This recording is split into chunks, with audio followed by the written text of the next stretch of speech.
Chegou a hora de falar de mais um finalista da Série A2 e de um time que, querendo ou não, também deixou a desejar na Copa Paulista. Bora relembrar o 2022 do São Bento? Vem com a gente. Fala galera, tudo certo? Eu sou o Felipe Leite, estou aqui mais uma vez com meu parceiraço de vida, de trabalho, Henrico Liberatore, e hoje, agora, nesse exato momento, nós iremos relembrar o 2022 do São Bento, Rico, que começou com uma campanha muito boa na Série A2. É verdade que a primeira fase foi meio oscilante, é verdade. É verdade que o São Bento se classificou só com um ponto, a mais do que o primeiro time fora do G8, é verdade. 22 tentos, uma campanha de 5 vitórias, 7 empates e 3 derrotas, mas tal qual o 15 de Piracicaba na Copa Paulista, chegou mata-mata e o time de Sorocaba simplesmente amassou.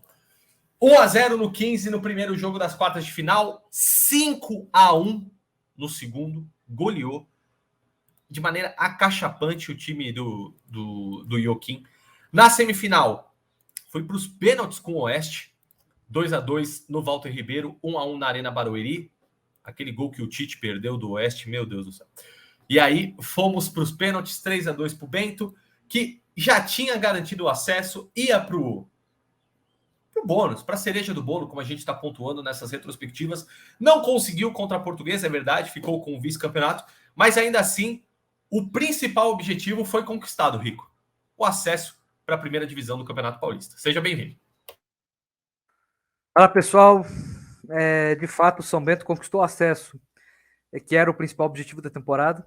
Não veio o título, mas aí é difícil até cobrar título porque a Portuguesa estava jogando muita bola na Série 2. Porém, o São Bento mostra como que o futebol e como que a nossa avaliação de uma temporada de um clube, ela é uma questão de centímetros, uma questão de segundos. Se o Tite faz aquele gol que ele perdeu, que é o gol mais perdido que eu vi na minha vida inteira, sem qualquer exagero, e não foi nem que ele errou o gesto técnico, foi que ele perdeu o equilíbrio e errou. Mas assim, se ele faz aquele gol, a gente já tá falando de uma temporada no São Bento que bateu na trave na 2 e fez uma Copa Paulista ruim.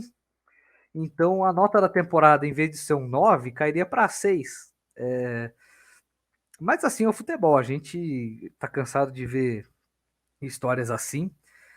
São Bento teve uma boa temporada. São Bento, se a gente olhar os números, não somente os números, mas o elenco da Copa Paulista e da Série A2, são praticamente clubes diferentes, porque foram abordagens opostas em campeonatos que para o São Bento tinham um valor oposto. A Série A2 valia muito para o São Bento acabava de ser rebaixado da 1 para 2, o São Bento tinha que voltar e monta um time muito experiente, muito qualificado para o Paulistão. Só de nome por cima, sabe? O goleiro Zé Carlos. Tudo bem que goleiro o São Bento teve bem servido o ano inteiro. Teve o William na Copa Paulista. Mas vamos lá, defesa. Tinha 3 opções para zaga, 3 opções de qualidade. Diego Sacomã, Vitor Pereira e Douglas Mendes. Laterais, Foguinho e Denis Neves para a esquerda. É uma dupla que seria titular. Quem for reserva é titular em qualquer outro clube da 2. Do meio para frente, pô, Gian Anderson, 15, o Nenê Bonilha, o Lucas Lima, que foi uma grande revelação do campeonato, inclusive voltou agora para a Série 1 depois de passar um tempo no Atlético Goianiense, no Brasileirão. O ataque nunca foi o ponto forte desse São Bento, não. O ataque fez 26 gols em 21 jogos na 2, depois 10 gols em 10 jogos na Copa Paulista. Então, tanto na 2 quanto na 1, o ataque foi o ponto de menos qualificação do São Bento. Inclusive, com reserva fazendo mais gol que titular. Mas de meio campo e defesa o São Bento estava muito bem servido. E nomes muito experientes. Por exemplo, na defesa, se a gente pega Sacomã, Douglas Mendes, Denis Neves, Vitor Pereira, todos esses com 30 ou mais anos.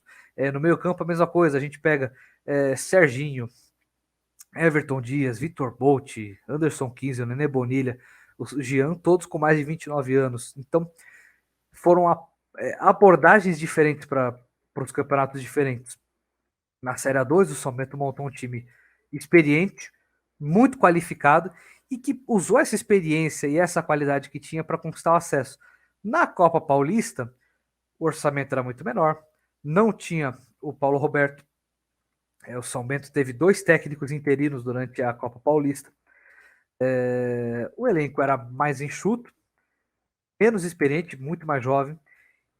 E vamos, na modalidade inferior, não tem nem o que falar. Era um elenco inferior, era um elenco que a Copa Paulista era um laboratório para ver quem poderia, se é que alguém poderia ficar para 2, ou desculpa, para 1, para dar ritmo para jogadores voltando de lesão. Então, nem dá para cobrar muito o resultado do São Bento na Copa Paulista, porque o time não.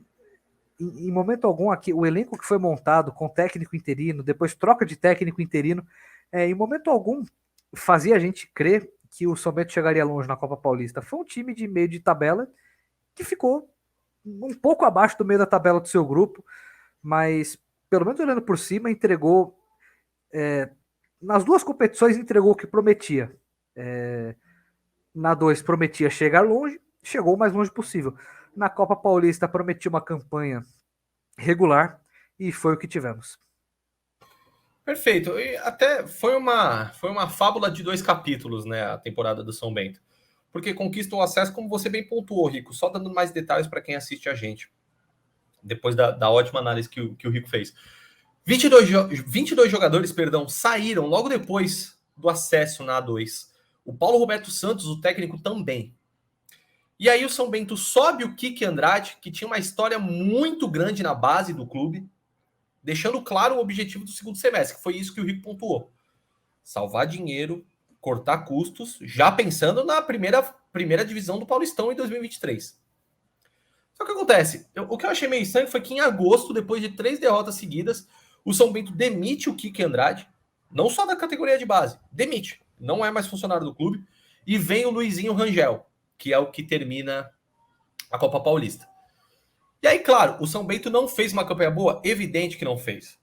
11 pontos, 3 vitórias, 2 empates, 5 derrotas na Copa Paulista. Ficou bem atrás do 15 de Piracicaba, que foi o segundo colocado nesse grupo 2 que conseguiu a classificação, né? E o grupo 2 foi o grupo que não pegou o índice técnico. Os melhores terceiros que passaram foram do grupo Perfeito. 1, que foi o Noroeste, e o grupo 2, que foi a Portuguesa. Perfeito.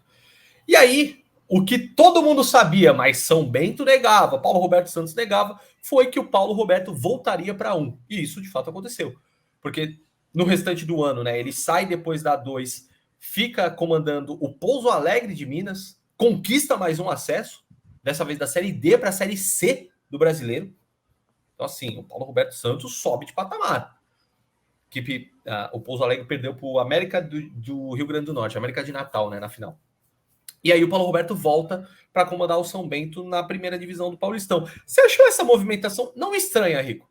Até porque não era estranha. O Paulo Roberto Santos voltar era... Todo mundo sabia, era o pior segredo que poderia ser mantido.